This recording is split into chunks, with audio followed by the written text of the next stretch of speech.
Hey girl, welcome back to the Her Best Self podcast. I'm Lindsey Nickel, and I am so excited about today's episode. I'm about to share with you something that just might be the kick in the pants that you need to finally stop making all those excuses and to start making changes. I am going to title this one, Those Flutters Mean That You're About to Do Something Extremely Brave. Why Fear and Recovery is Your Green Light. Let's get right into today's show. Hey girl, welcome to the Her Best Self podcast. I'm Lindsey Nickel, former competitive figure skater and perfectionist, turned God-led imperfect boy mom and digital CEO. If you find yourself constantly thinking about food and wondering if you'll wake up one day free from the obsessive thoughts and behaviors controlling your life, then I've created this podcast for you. Because I know exactly what it's like to be a downright hot mess, trapped in the destructive cycle of disordered eating. I finally found freedom, and you can too, girlfriend. So if you're ready to heal your relationship with food and body and break the chains of control and show up in your best health, then grab your favorite Tarjay journal and let's get to it. So you can start living your best life as your best self. Hey there, sister friend. So today was bittersweet because it was the first day of school over here for both of my kiddos. And my oldest is going into middle school. It just feels so fast. I don't even know how we are here. And my youngest is going into second grade. And so I was walking this morning, my 7-year-old, to his first day of second grade. And this is the first year that his older brother isn't at the same school as him. And so he is going solo, and I don't know if he's like fully embracing that yet. He seemed very quiet, which is kind of normal for him, but I could totally tell that he was nervous. The start times for both schools are extremely different. So my oldest had to go in super early. We were up early. He was super excited. He got on the bus. He was like, bye, mom. Don't even need you here. He just was on one, ready to go. But my youngest was a little bit more reserved. And he is by nature, so that is normal for him. But I could totally tell that he was nervous. And I asked him, hey, bud, how are you feeling about today? What are you the most excited about? And without missing a beat, he looked at me and he said, I'm feeling flutters, but when I feel those flutters in my tummy, I just know I'm about to do something really brave. Sister, I almost stopped walking, dropped to my knees, and was like, we have to be doing something right over here. This 7-year-old just gave more wisdom about fear and courage than most adults understand in a lifetime. And if you're sitting right there feeling those flutters, whether that's about getting help for your eating disorder, about gaining weight in your recovery, or maybe it's feeling that fear about actually getting better and what that's going to mean for your life, then sis, today's show is perfectly timed just for you. Because those flutters, they're not telling you to run. They're telling you that you're about to do something really, really brave. So here's what my son understood that most grown-ups have completely forgotten. Fear isn't a stop sign. Fear is a compass that is pointing you toward your breakthrough if you allow it. But somewhere along the way, I don't even know when it is. Maybe it is in middle school. I don't know. But you started believing that fear meant danger, that those flutters in your stomach meant you should turn around, you should stay small, you should stay safe, you should stay stuck, you should want people to like you so much that you must go to all these extremes with your body and your health for that validation. And you've been treating fear like it's the enemy this whole time. But that clicked for me today when his little voice said those words, because the reality is that it's actually trying to show you the way to freedom this entire time when we can step forward and face that fear. My son walked into that school with butterfly flutters in his tummy. You know what? He's going to rock the day. I'm recording this as he's there right now, and I cannot wait to see how his day went. But I know he's going to rock the day. You know why? Because he didn't let fear stop him. He recognized fear for what it actually was, and it was just a sign that he was about to do something different, that he was about to level up. Let's talk about the real fears that are keeping you trapped in an eating disorder, because I know exactly what those are for you. Maybe it's the fear of asking for help, because that might actually mean that you're admitting that you haven't been able to figure this out by yourself. Maybe it's that fear of gaining weight because you've tied your entire worth to the number on the scale. Or the fear of actually getting better Because sis, who are you without your eating disorder calling all the shots? Believe me, I get all of these fears. And the biggest fear of all is of investing in yourself.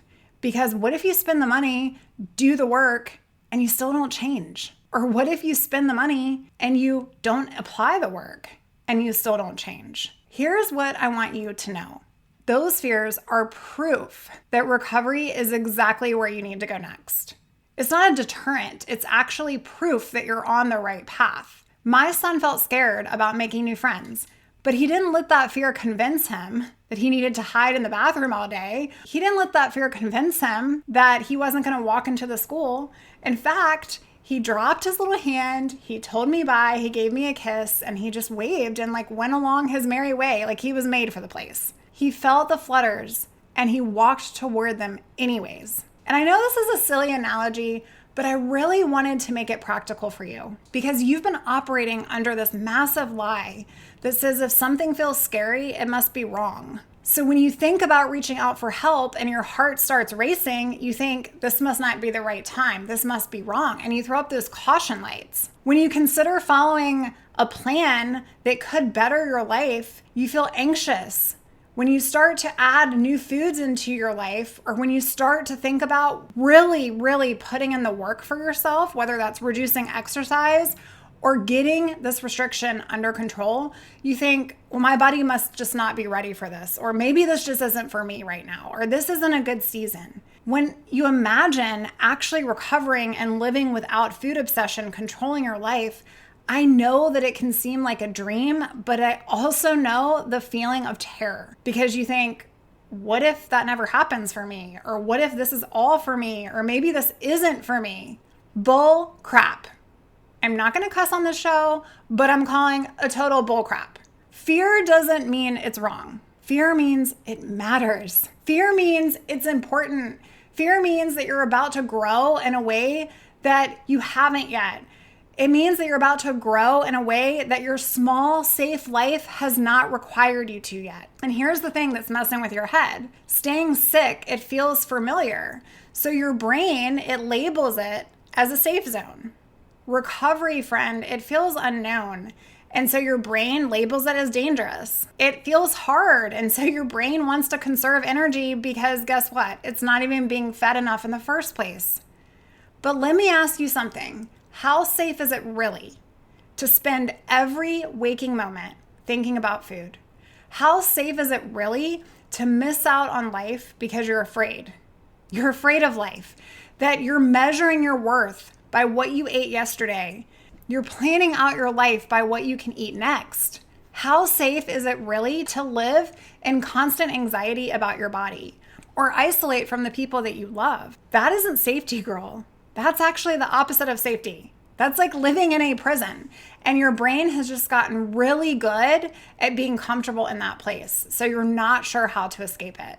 My 7-year-old could have stayed home where he felt safe, but he would have missed out on everything good that was waiting for him at school. Here's some tough love because I care about you too much to sugarcoat it. If you could recover on your own, you already would have. I don't want to set that tone without sharing some context around it, but how many times have you promised yourself you'll figure this out? How many Monday mornings have you woken up determined to feel better around food, to eat a little bit more, to stop the madness in your mind, to have a normal relationship with food, only to be back in the same patterns by Wednesday? The fear you feel about getting help, it isn't protecting you, it's preventing you from the life and the future that is waiting for you, quite frankly. Those flutters that are in your stomach when you think about reaching out, they're not a warning sign that danger is coming your way. That is your internal compass that is pointing you toward the bravest thing that you could possibly do. And let me tell you what doing something brave looks like when you have an eating disorder. Doing something brave is admitting that you need help. It's raising your hand even when everything in you wants to prove to you that you can do this, that you can be more disciplined. Sis, you are disciplined. We just need to funnel that energy to the right places, to the right things. Looking at it from a bravery lens is getting guidance from somebody who has been there and done that. Even when your eating disorder voice is screaming, what if it doesn't work out? But sis, what if it does? Being brave is gaining weight if that's what your body needs when diet culture has convinced you that smaller is better. Being brave is investing money in your recovery. I don't know how many times I talk to moms and they're like, oh, my kids need all these back to school clothes and all these things. And I get it. Our kids do need a ton of things. I'm raising my hand over here. The list of school supplies is long and I get it. But being brave is investing your money in your recovery when you've never believed you were worth investing it in, when you give to everyone else but yourself. Sis, the greatest gift you can give to your kids, yes, it's that new t-shirt, that's great, or those school supplies. I get it, we need to do those things. But the greatest thing that you can give to your kids is you and your health. Brave is showing up and being honest about the thoughts that are in your head instead of just pretending that you're fine and everything's fine. My son's version of brave was walking into a classroom full of strangers. And your version of brave is walking toward recovery, even though it scares the crap out of you. But you know what's wild? I was talking with a client. I actually just got off a client call, and we were talking about how children understand something about fear that we adults have completely forgotten. Kids feel scared, but they do the thing anyways. They don't sit around analyzing the fear, overthinking it, researching it, Googling it, or waiting for it to go away before they take action. They feel the butterflies and they walk toward what's calling them. Have you ever noticed that? But us adults, we feel fear and we immediately start building a case for why we shouldn't do something or why we should wait. Like, I'm not ready yet. I need to think about this more. I should try on my own one more time. I need to talk to my husband. What if it doesn't work out? I can't afford it right now. Guess what? You are ready. You don't need to think about it more. You shouldn't try it by yourself one more time. You should get the help you need to get you through this. I'm sure your husband will be supportive of you. What if it does work out? What if there's a way to be able to get the help and support that you need? Meanwhile, the thing that you're so afraid of, whether that's getting help or gaining weight or actually recovering, which I would say it's probably all of those three, is exactly what would set you free from yourself. And here's what my son taught me today that I wanted to share with you on the show. Fear isn't telling you where not to go. It's telling you where to go next. That sick feeling in your stomach when you think about clicking the client application on my website, or going and finding a coach that's going to work the best for you, or calling your therapist, or getting a therapist, or working with a dietitian, or having the conversation with your spouse or your friend or your loved one. That sick feeling that's in your stomach, that's your GPS. That is your internal compass. And it's saying, this is the way to freedom. Walk in it, sis. That anxiety when you consider what it would look like to get some support, that's your internal navigation system that's saying, this is the way to healing. Walk in it, sis. And that utmost terror, when you imagine actually recovering, like, what would your life look like? Who would you be? That's your compass that is pointing toward the life that you've been dreaming of. You're truly scared to believe it's possible because deep down inside of you, you know it is. But let me ask you something. How's playing it safe working for you? How's trying to manage those mind thoughts and those behaviors on your own any longer? Like, how has that been going for you? How's waiting until you feel ready been serving you to this point? My son could have played it safe and he could have said, Mom, I want you to homeschool me. I don't want to go to this school. I am going to have 17 boys in my class. And he actually is. His teacher told me there are 5 girls in his class and 17 boys. He could have waited until he felt completely confident about making friends. He could have let the fear make the decision for him. Instead, he felt those flutters and he went anyways. Everything that you're afraid of losing by getting help, control, your identity, your family patterns. I want you to write these things down. Like, what am I afraid of losing if I actually go all in on myself? Sis, you're going to replace this with something infinitely better. Your freedom. Infinitely better.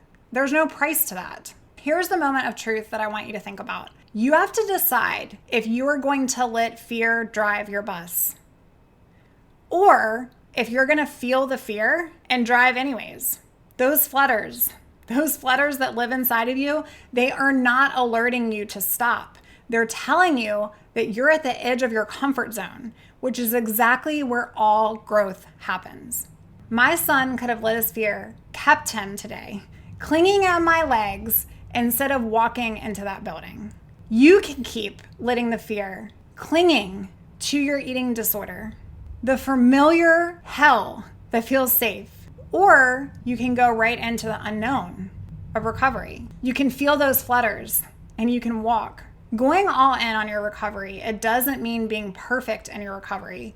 It means being willing to be imperfect in a forward direction of healing instead of being perfect at staying sick. Reaching out for professional help, even though it feels vulnerable, is going all in. Following guidance from somebody who's been there and done that you trust and are building a relationship with or have yet to build a relationship with is going all in. Thinking about what it would look like to go against every single diet culture rule and then starting one by one to tackle those, that is going all in.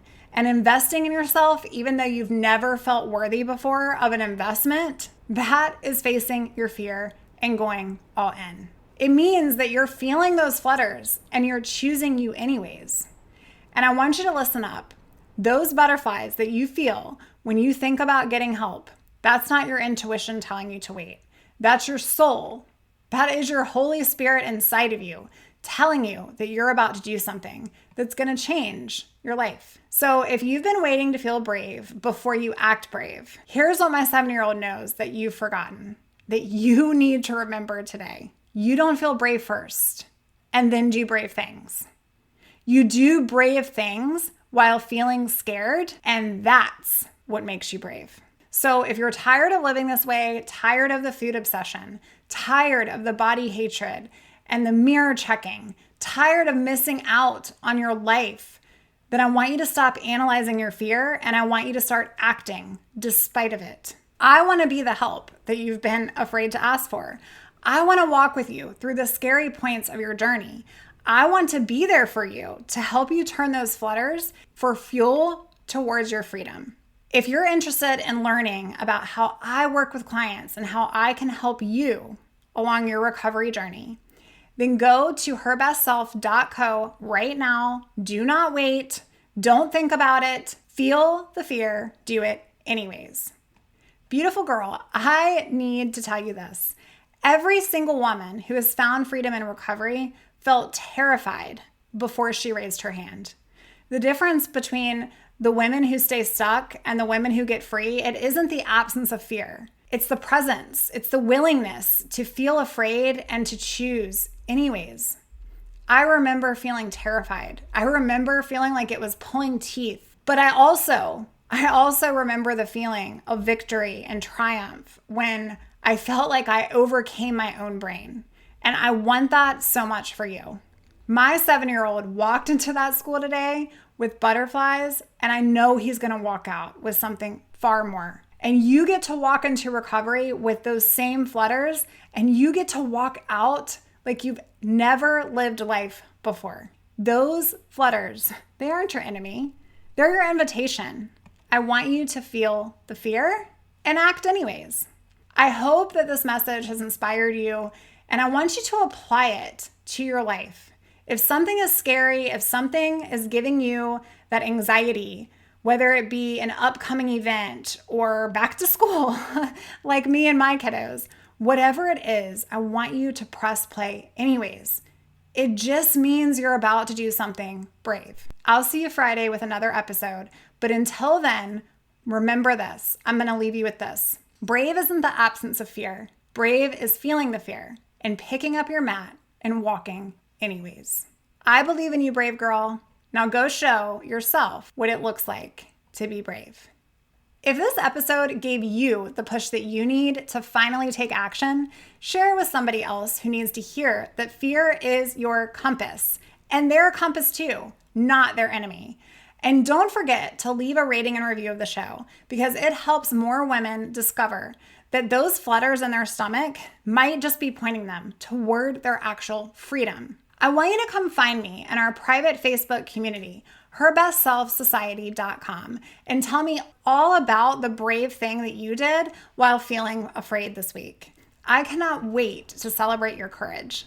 And until next time, feel the fear and choose recovery anyways.